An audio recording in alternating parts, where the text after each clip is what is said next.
to keep my opponent square and in front of me. Square and in front of me. Okay?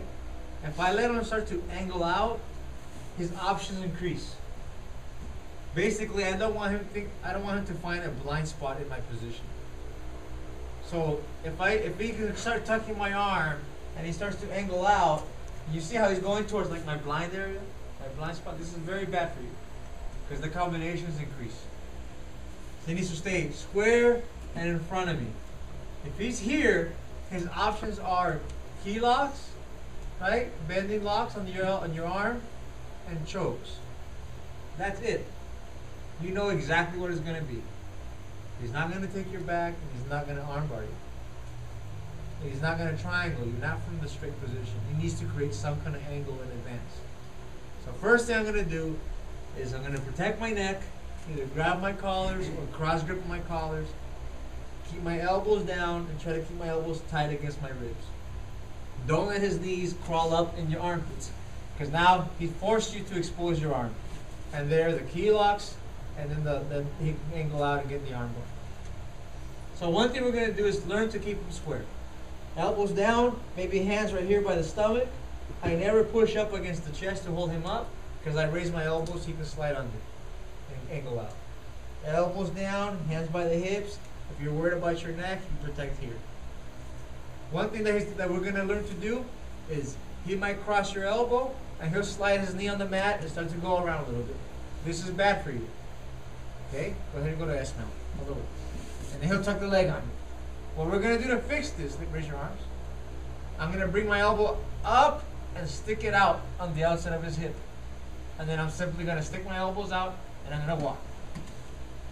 And that puts him back to square position. I'll go to the other side, touch the elbow. So right here, I got to lift my elbow up, stick it out, and then square back up. And I take away his angle. Because these are the common ones he's going to try. Aside from chokes. Chokes you block with your hands. But when you start angling out, this is bad. Okay? So what does that tell you? When you're going to slide around the top, you got to tuck the elbow in. If I let my elbow stick out, slide around, he doesn't make it. So he's got to tuck the arm in, and then he'll slide. Elbow up, stick it out, go around.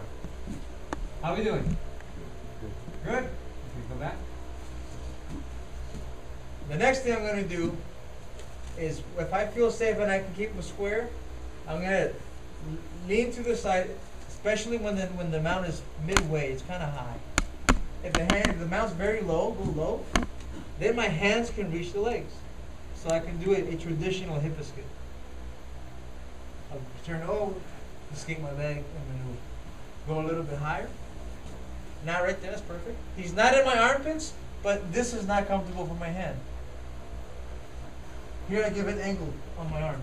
You can go Kimura or start attacking my arm. So instead of going with my hand, I'm going to lean and wedge my elbow in and use my elbow and forearm. And I'm going to elbow escape.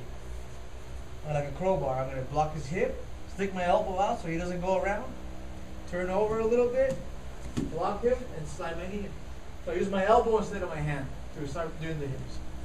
Elbow in, block here, grab the pant, start moving my hips back, use my elbow to escape for a half guard. Elbow, pick him up, elbow escape for a half guard. He's very low, go low. I can use traditional hip escape. Traditional hip escape. Midway, elbow. Elbow hip escape. He goes high.